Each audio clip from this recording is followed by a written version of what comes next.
We're going to sit down and talk a little bit about the intersection of creators and AI. So, welcome, Ricky. Thank you for having me. I'm excited to be here, and I love Singapore. Yeah, Singapore's amazing. Oh, yeah. Anyway, so let's talk about Ben. Talk about Ben, talk about how it started, talk about the genesis of it, and where it's at today. So Ben is an AI platform that's focused on human behavior, on being able to predict it and better contextualize it.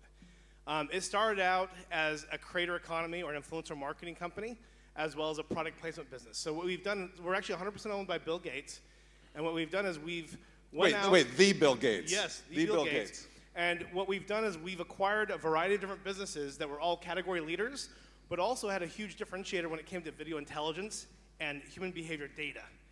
And what we've done is, we've evolved these different businesses, brought them together, created this platform where we really help creators and we help different brands to better contextualize their audience and better contextualize the content they're consuming to be able to predict how they're going to react to a message within a piece of content. So for you guys, both brands and creators are sort of the key audiences that you build tools with and work with and advise and sell things to. Yeah, 100%. So we have our different AI services and entertainment, but we also have the largest community of content creators where over 30% of YouTube channels have actually opted in and leverage our product called TubeBuddy to really better understand how to grow their audience and optimize their video content. All right, so for creators, let's talk about TubeBuddy for a minute, because TubeBuddy was a company that you acquired a few years ago.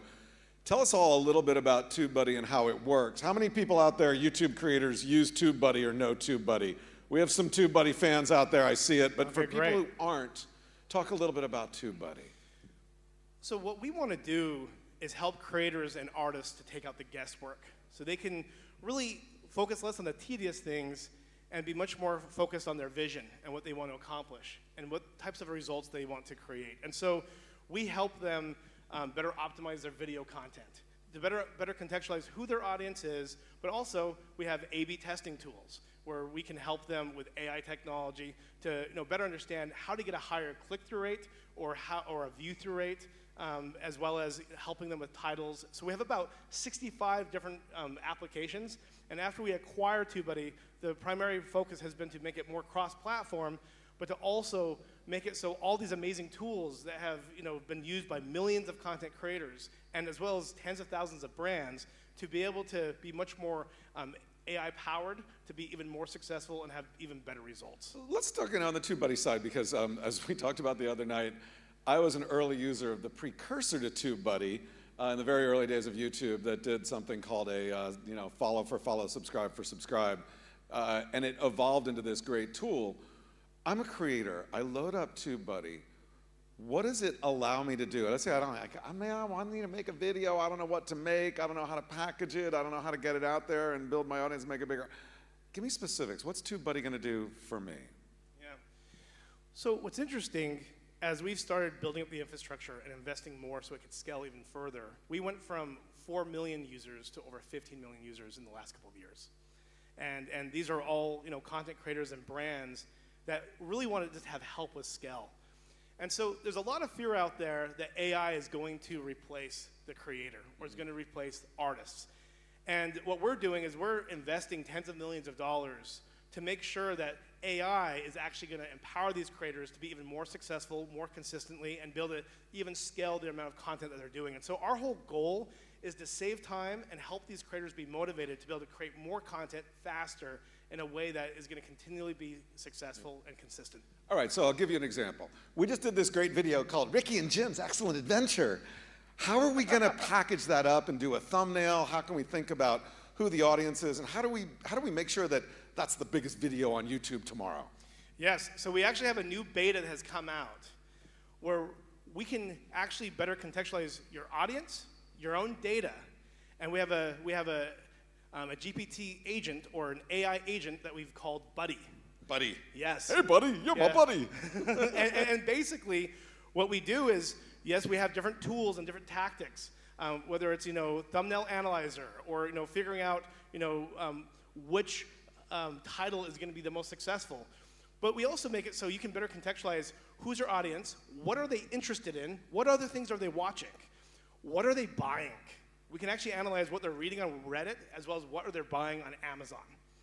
And when you understand those different data points, that really helps you understand, okay, what type of content can be successful, as well as what types of products I should be collaborating with or I should be selling myself. But with that said, the reason why I bring up this AI agent, Buddy, is that you can pitch it or give it ideas or ask for ideas, and by contextualizing your audience and understanding everything that they're interested in and what they're doing, it can give you a variety of ideas that give you very optimal results. So it sounds like Buddy is both your creative co-pilot, sorry Microsoft, for a creator, but also kind of a proxy for your audience too. It's sort of like, it's a persona of, hey, I know your audience, our audience obviously would be old, but I know our audience, there's proxies for them. You can be like, hey, you audience, can you sort of ask it, would you like a video of Ricky and I going down to Clark Key to Soe Music Center, or would you rather just see us at the Ritz?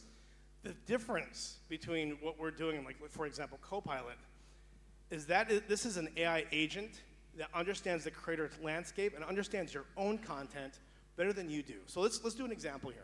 I have my phone case. I can probably describe this phone case in 15 different ways. Mm-hmm. Jim is much more intelligent than me.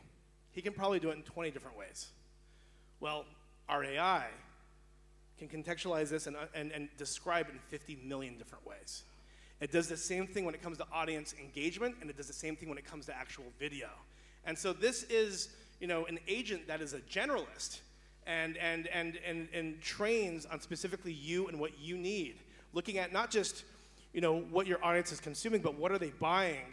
How have they engaged with your content in the past? And it can start modeling for you how to be more successful in the future. And so this is the first agent that we have out there. It's proprietary to us with our own proprietary data, both from brands and how successful they can be with creators to as well as creators optimizing their own videos. Well, the thing is we plan on the next year to have over 10 different agents. So you will have an agent that can help you better collaborate with brands, or better, think of other platforms that you should be prioritizing. Maybe it can see trends within your audience to not only do good YouTube videos or TikTok videos, but maybe there's an opportunity where you should be creating a series or a film. So you talked about YouTube and TikTok. TubeBuddy was originally YouTube only. How are you thinking about TubeBuddy across the different platforms that creators are using today? So one thing that's interesting is we get really excited about Meta, YouTube, and TikTok, and how they're creating tools to really help these creators. But there's no one out there that is a one-stop shop to really help you better contextualize your audience and to be empowered to not just be successful on one platform, but to be successful cross-platform. And so what we want to be is that platform that is platform agnostic, that helps these content creators to know what should they be doing on X, what they should be doing on Threads, or what should they be doing on TikTok to be more successful on YouTube, and vice versa. Yeah, I have not played with TubeBuddy for a little while. Obviously, I need to. When's it going to? I'll give you access to the beta. You don't have access to this tool yet, probably. Okay, when's it going to be? When is it going to help me on LinkedIn? I do a lot on LinkedIn, by the way, in case you didn't know. Well, what's interesting? I put you on the spot. You don't have to answer that. So we have an MFM that we've been building. It's a foundational model, multimodal foundational model, and the goal is to better understand and better contextualize where you are everywhere, and understanding the trends of your audiences, but also where are audiences out there in different audience clusters or social neighborhoods that don't know about you but would most likely like you and would most likely like to engage with you. And so whether it's LinkedIn or another social platform, it can really help you start with some ideas to get you started to be more successful. For example, one interesting case study that we found that's now a client of ours, and it's because of what we were able to demonstrate with our technology. There was a beverage company, and they asked our AI agent, or Buddy, based on their audience and based on the content that's been successful, what are 8 new product ideas that they should be launching? Within 30 seconds, it came up with 8 different ideas. 2 of those ideas have been under development for over a year. Wow.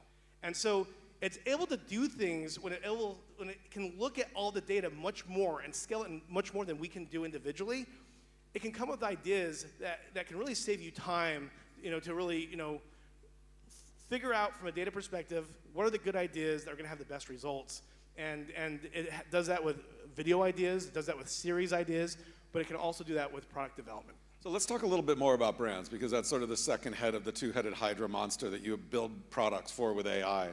How are brands using AI in general, but talk a little bit about what more you do for brands to help them, whether it's product development or it's create marketing materials or figure out how to partner with creators. The creator economy, I believe, should be the top priority for all brands. Mm-hmm. The issue with the creator economy, or even with entertainment, if you're talking about like product placement on Netflix or other platforms, working inside the content is very challenging because you're herding cats.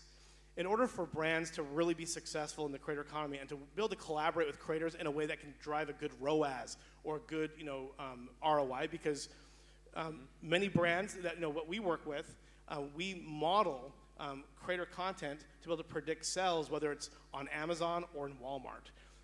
The data's now out there to be able to do these types of things and these types of initiatives. And so what we do is we help brands better understand their audience, but also take out the guesswork of how to find similar audiences across the globe. And then how do you make it so you can find correlations and causations of activating contents with creators to actually driving sales. So one of our clients, with one of our clients, we were able to take them from 5th in their category to 1st in their category in 7 months. They had 15% market share. We then took them to 55% market share. They spent $8 million. They made over $100 million. Now, what happened as a result of that is we contextualized who are their audience. We have a proprietary ML model that makes it so we leverage computer vision and natural language processing to better understand, with a vector, what is your audience doing? What are they interested in? And then what is the content that they're consuming? When you can contextualize audience and you then can contextualize the content, you can then predict what is going to be the views that you get, the click-through rate, and if you train the AI, long enough, you can predict actual sales from the content you collaborate with. So that attribution is kind of the holy grail, right?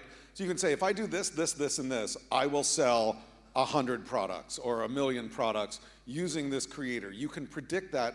What's the margin of error on that prediction? Is it like I've got a 90% confidence interval? Is it a 50%? Is it 100%? The truth is, you want to make sure that you create custom attribution. There's no one-stop shop for attribution. Any platform that claims that, it's just not true. Every brand is different. They all have different relationships with the retailers that they're in. And so what we do is we bring in data scientists to create a custom attribution model. Okay. And then from there, you want there to be errors. And you want to learn about those errors and those failures quickly, and then you train the AI to be able to predict which content and which audiences are going to resonate and end up buying the product most likely. And so the goal is to, we call this learn, create, model, scale. So in the learn phase, you contextualize the audience, you contextualize the content, you create attribution, and then from there you start creating first-party data with content, and then from there you model it, and then once you can figure out every dollar that you can make $3, you then scale it. It's not about creators, it's not about musicians, it's not about Hollywood. It's about who your audience is, and every human is multifaceted, and they watch different types of content, and so you got to make sure that you're in all the content wherever your audience is viewing. And so that might be Netflix, that might, be Drake. Yeah. Speaking of a trend. Or the fake Drake. Don't say the words. Don't say the swear words. I will not. Mr. Beast. Mr. Beast. Taylor Swift. But it also might be different vloggers that are in Malaysia or Japan or India, and so the truth is, it's not about being in a certain type of content. That's just biased. It's about contextualizing who your audience is, what are they watching, then how can you be a part of that experience? There's over $865 billion being spent on media a year. Well, you also have 90% of the globe that skip ads. You have 40% of the globe that use an ad blocking technology. 76% of iOS users opt out from being tracked. It's never been harder to get attention or to get in front of humans. And so better contextualizing your audience and the content they consume, AI can take out a lot of the guesswork and help you model how to drive sales and impact with those individuals. So that 4-step process you talked about, which I forgot every step, but that 4-step process, which learn, create, model, scale. Learn, create what? Model, scale. LCMS. It's better for, it's like a 4-letter acronym in my mind. And it can be applicable not just to working with content creators and driving sales, but it's also the type of model. It's basically the systems of processes or the physics to be successful with your own content as well. Okay, so LCMS. How long does that process take? You went from 50% to 55% market share for this company. Did it take years to do the model? 7 months. 7 months. And 2 years later, they still have 55% market share. Wow. And they beat Fortune 500 companies. And some of these companies worked with some of these top-tier creators and launched their own products. What we did is what we called data jiu-jitsu, where we truly understood not just their audience, but we could also contextualize their competitors' audience, and we could get to their audiences before they could with a much stronger message. And so, another area where we've worked on with this, we work with Rock Beauty. We've been able to drive sales for them on a weekly basis and predict it, both with TV and with content creators. We launched Apex Legends. I don't know if everyone is familiar with Apex Legends. They're the biggest competitor to Fortnite. We got them, we launched that, and our AI was 99% accurate on predicting the right viewers. We got them 50 million users, and that ended up monetizing by billions of dollars in the next couple of years. And so the technology is there, the data is there. It's just, there's a learning curve, and both in understanding the tech and data in order to really distribute it so more people can leverage this type of tech. Yeah, so real quick question. You work with a lot of brands. Are brands really ready to become creators? Have you seen that shift at all over the last few years, or are we still in this sort of forcing them over the hump? We're going to talk a little bit about this with our speaker from TikTok later this afternoon as well. But are they getting over the hump? Are they figuring out how to be a creator, or no, most of them are still stuck in the 90s? Well, it's funny. Most brands are noticing data drift or data fade. Yep. They're noticing that it's really hard to get in front of different audiences, whether you're doing a paid ad digitally or with TV. And what we've learned when it comes to AI, CEOs are under a lot of pressure. They have two things that they're under pressure with. One, how do they find more efficiency and automation with AI? But then two, how can they leverage AI for growth? Not a lot of companies are doing this, but this is where the creator economy will be the leader of the AI world. And so will art. And it's because there's now enough data out there around audiences, their behavior, as well as the content to really model out not just how to get followers or just how to get hundreds of millions or billions of views, but how to actually drive impact and sales. It's data science. It's not magic. It's not too good to be true. The data's there. And so if you think about OpenAI, if you think about Gemini or Midjourney, they all have two things in common. One, these are breakthroughs when it comes to art and content. Well, the creator economy, I think we can argue, has the most data when it comes to content and when it comes to art. But then two, these are breakthroughs with leveraging what we call unstructured data.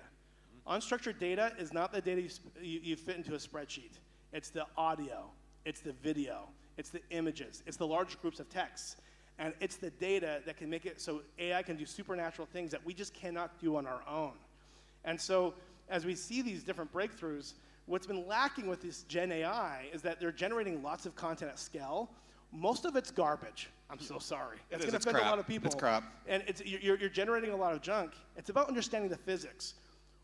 What do you need to do to understand what the audience needs and what are they interested in? And what we've learned in order to really model results, it's understanding what they're interested in, and that's what drives the impact. That's more important than demographics or geographics.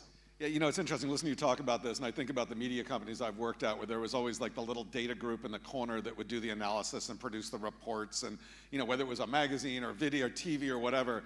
The creator economy, not all the creators, but a large fraction of the creators are data wonks as well. They had to be to figure out how to grow their channel. So you've got all these CEOs of creator-led businesses who are creators who grew up as a data wonk. And so I totally buy into the fact that the creator economy will lead on the AI side. Well, with all the decentralization of content, you have 300 million content creators out there today, but you also have all the ad avoidance that we talked about before. Understanding and contextualizing the unstructured data or the actual art itself as data is what makes it possible. And so brands becoming creators, you have to. There's no choice. One, you need to be collaborating with more content and creators at scale because that's how you get past the ad avoidance. But then two, in order to be relevant, you need to have loyalty, you need to have your own community, and you need to be able to communicate to them in a way that's human, not in a way that's over-disruptive. Absolutely. So I want to step back a little bit and talk about AI in general and what you've been doing at BENlabs.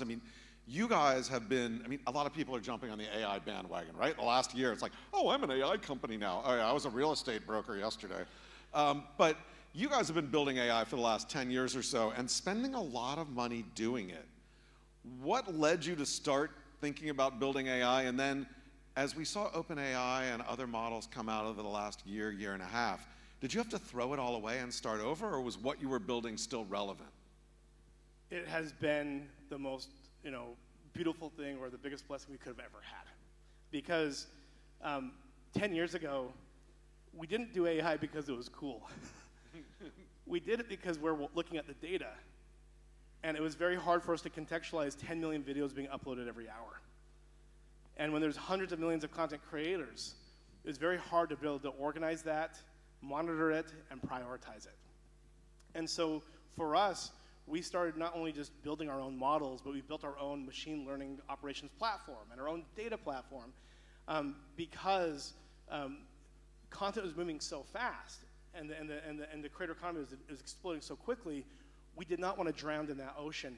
We wanted to be able to sell on it.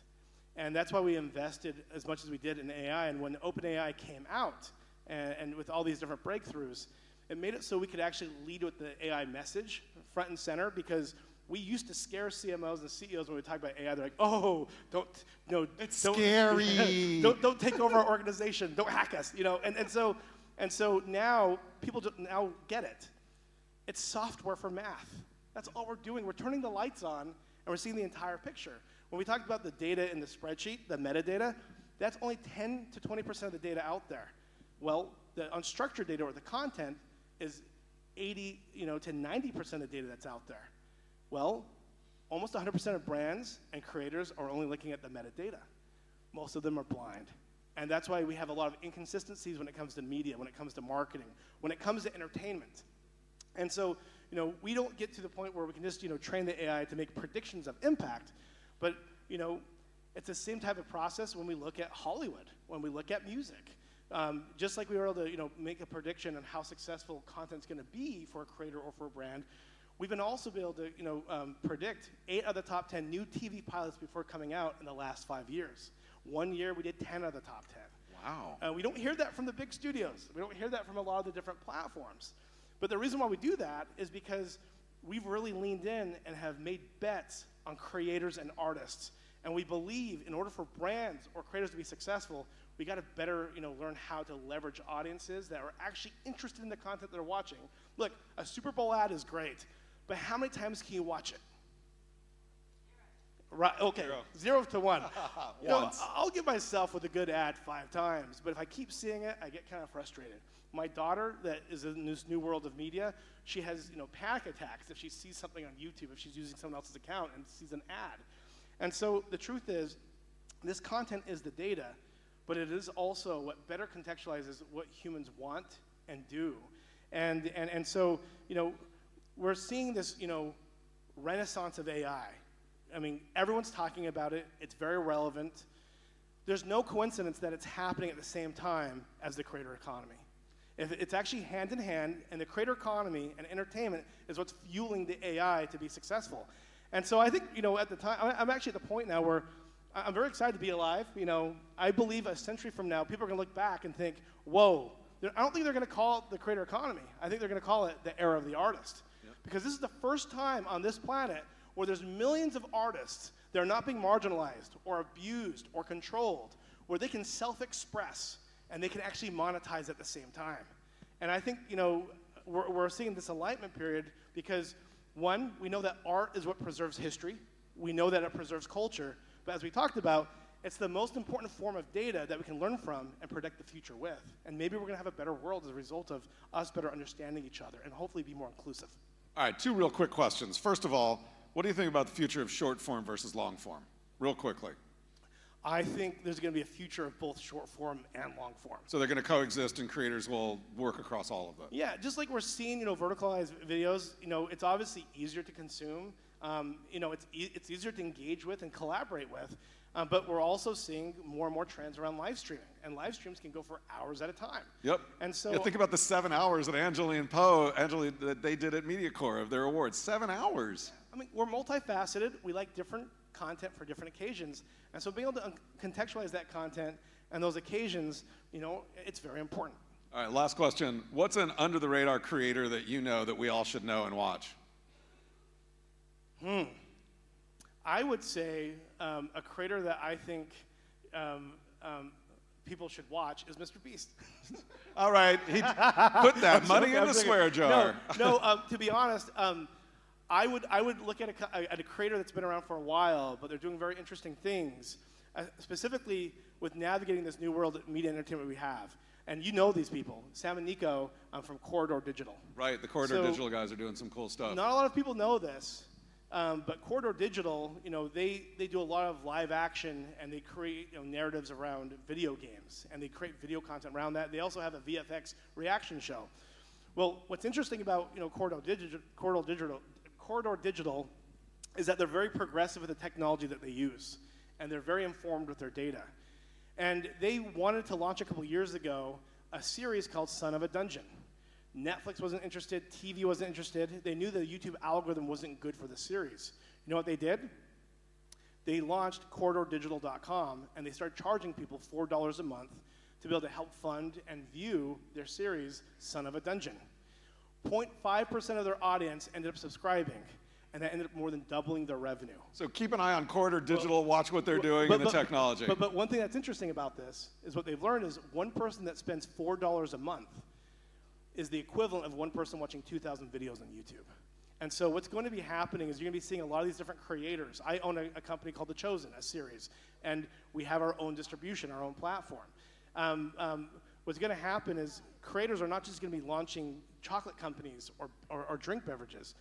You're going to be seeing a wave of creators launching their own IP and their own platforms and monetizing in a way that they never have before. And you know what you just did? You just did a great prefix for a session we're doing tomorrow with Dylan Harari of FanFix. We're going to be talking about just that. Ricky Ray Butler, thank you very much. Ben